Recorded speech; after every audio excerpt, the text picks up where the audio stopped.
All right, welcome to the orientation for this motorhome. The motorhome is about 13.6. This is a really tall motorhome. It sits really high, so please make sure where you're driving, watch for any obstructions, trees, bushes, overhangs at the gas station. Try to always go to like the Pilot or the Flying J, or even the Quick Trip, the ones that have the really high roofs so that you don't catch the top AC unit. This is a really long unit. It is easy to drive for its size, but remember, you're really long. There's a lot of swing when the back end when you're turning. Also, it is not an off-road vehicle. Stay on maintained roads, paved or even Forest Service roads that are maintained. It has a really, really low clearance. As a side note, there are 4 stabilizer jacks on each corner. They do hang down pretty low, so it could be deceiving compared to the height of the coach.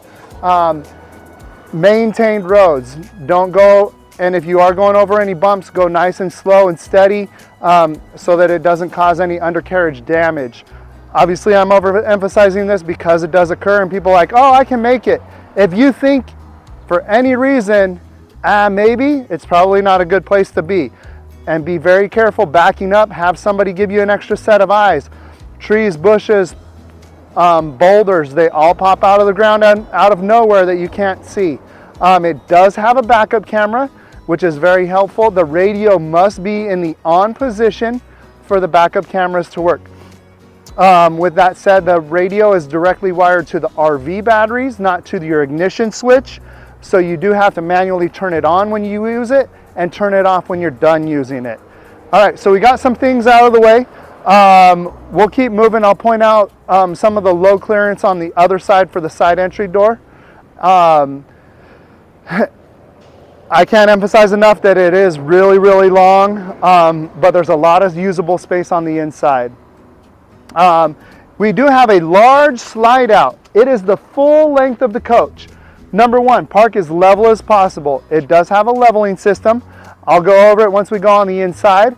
But the vehicle needs to be on and the parking brake engaged for you to utilize the stabilizer jacks and to put the slide out. It does need to be stabilized prior to putting the slide out so that it's level and that slide will go in and retract without any issues or hiccups. Please make sure that you have a good solid 3 to 4 feet from any obstructions, trees, bushes, cars, any toys, side-by-sides, quads, so that you do not damage the RV or the slide out system when you're putting it out. It does have an onboard generator. It does run all of the major appliances on the inside. There is an exhaust pipe that can become hot. As we move down the coach, this is going to be a narrow, large storage compartment. It does have an on-demand water heater.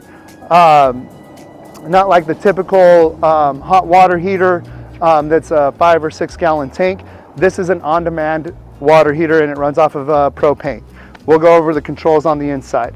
Here is your city water connect, and the water fill for the fresh water tank, which is 40 gallons, is on the other side of the RV.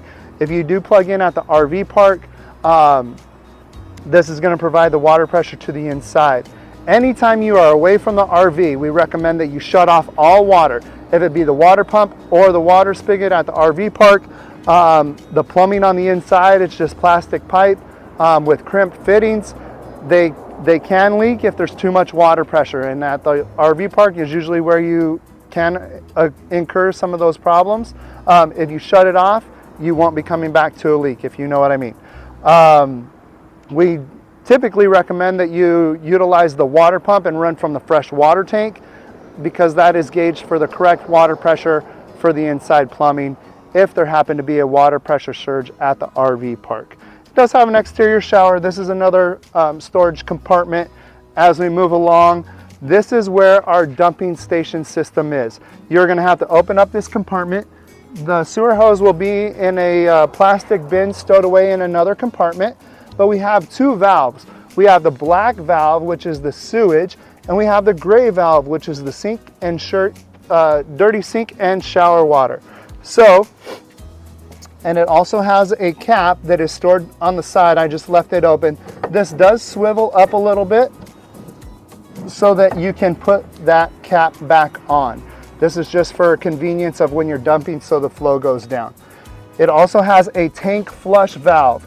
This inlet will fill the black tank. The black valve must be in the open position, otherwise it's going to fill up the tank and overflow on the inside, and it will make a very, very large unsanitary mess on the inside. So if you do flush the black tank, that's what this is for. The black valve must be in the open position. There's also a light there for convenience. So as you can see, you would connect the sewer hose underneath here and put the elbow into the hole in the ground. In addition, you'll be able to see the stabilizer jack. You can see that it's hanging down there. That is all the way in the up position. So please be very careful for any road obstructions while you're driving. Here is another compartment. And then this is where your power cord goes. So the black power cable you're going to plug in here, and that's where you'll plug into the 30 amp service at the RV park, and that will provide your power for the inside. At times they go ahead and shut the breakers off to the power at the power outlet. So if you get to your park and you plug in and it seems like there's no power, check the breaker switch on the RV pedestal, because you might not be getting any power because it's turned off at that point. As we walk around, we do have a ladder for roof access. It is for maintenance only. Please stay off the roof. It is for maintenance only. We have a large storage compartment as we come around the side. You're more than welcome to put all your gear in here. Sorry, I got on the wrong side of the camera. And then, as I stated, here's your fresh water fill. It's a 40-gallon tank. And here is your fuel fill. It is on the passenger side. The fuel fill is on the passenger side. As a side note, if you look at the dash, if you look at the fuel gauge, it will have an arrow that is pointing towards the right, towards the passenger side. That'll tell you that the fuel is on the passenger side. I have to always remember if I'm filling this. There's another storage compartment here. It does have an electric awning. It is very easy to use. It is very large. It is just a shade structure. Any wind, rain, snow, any other inclement weather, put it up. Nighttime you're sleeping, put it up. If you are not physically sitting under it, put it up. Just a gust of wind will bend those aluminum arms. It is a one full system. You are responsible 100%. It is $2,000 to replace this awning system. We just want to over-caution you so that you're very aware and very cautious when you're using it. This is the exhaust for the furnace. It can become hot if you are using the furnace. And this is the propane bay just inside here. That's where your propane tank is to be running all of the gas appliances. Also, there is another storage compartment here on the rear. Also, there is an exterior TV here.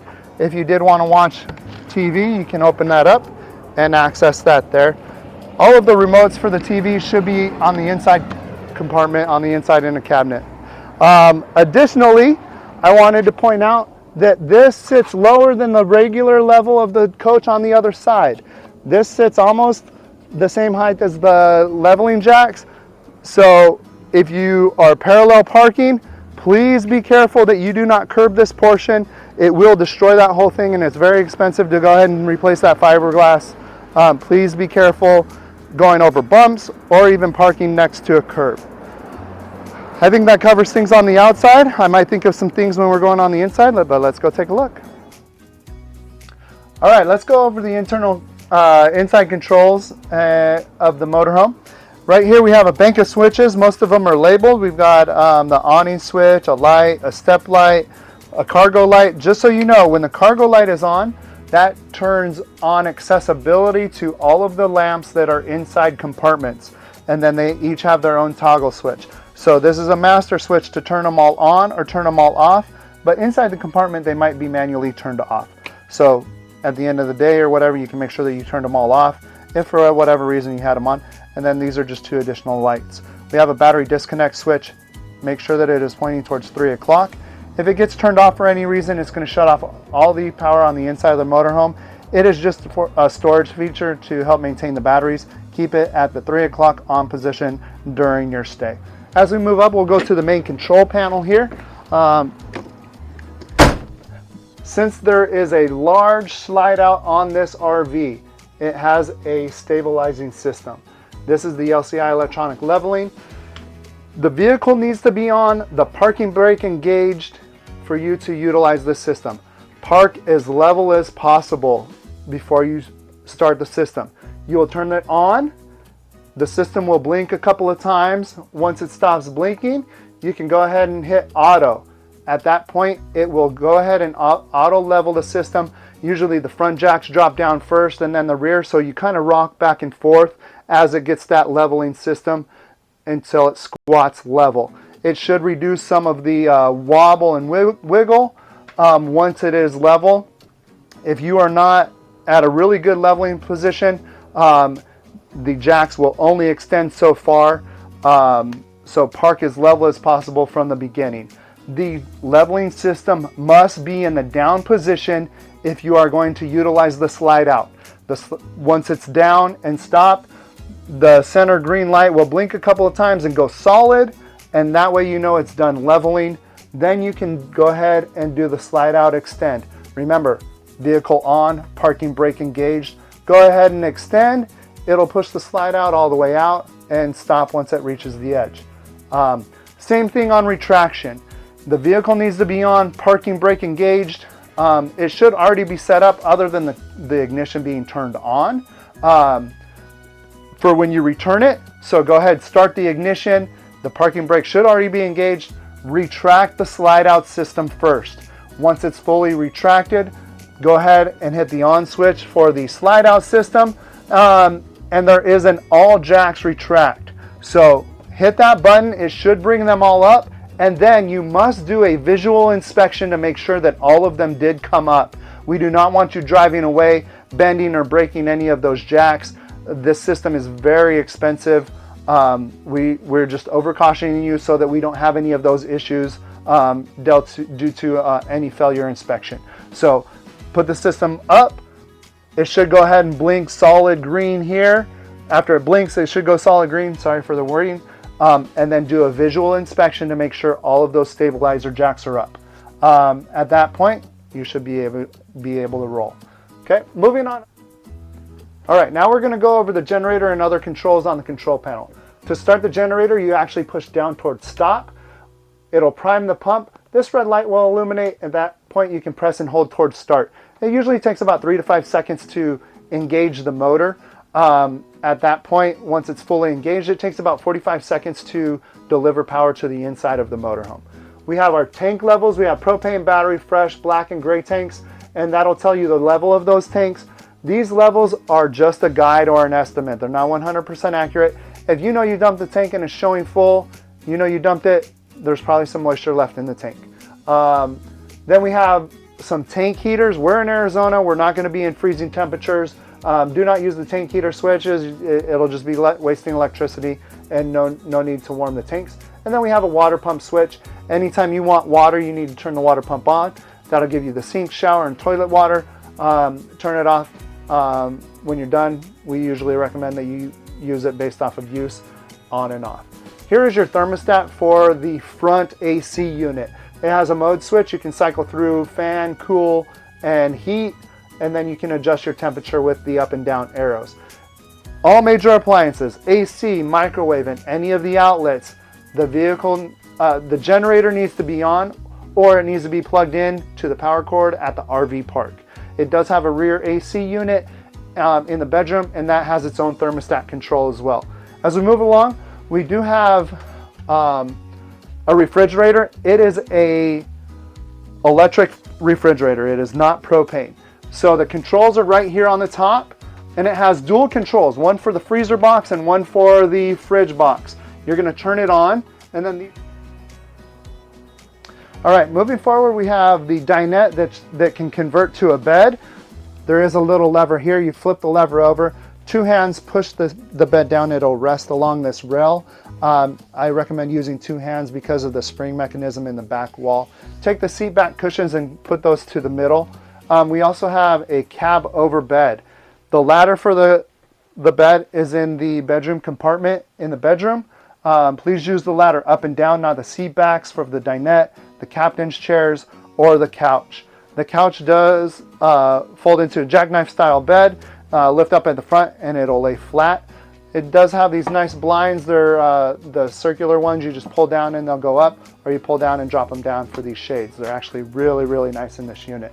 As we move along, sink should be straightforward. Microwave, you need power to run those. We have a gas cooktop, and then we got plenty of storage here with these drawers. As we move along, we do have 2 bunk beds. The ladder for the top bunk bed is located in the bedroom closet, as well as the other bed. They're a collapsible one. So we'll keep moving along here. As we come into the bedroom, there is a TV mounted on the wall. And then as we work our way around here in the bedroom, I know he got a quick glimpse. The electrical panel is right here, fuses and breakers, if there is a power surge or an issue with that. Reminder, this, you need to latch this. You need to make sure that you close this. I misspoke. You need to make sure that you open this all the way. When you bring the slide out in, it will break this door and jam up against it. So you need to make sure that it is in the open position all the way when you're done with your trip, when you're going to bring the slide out in. Otherwise it will break this door. As we come around, I guess we're going to swing through the bathroom. We have a foot pedal to flush the toilet. Should be pretty straightforward.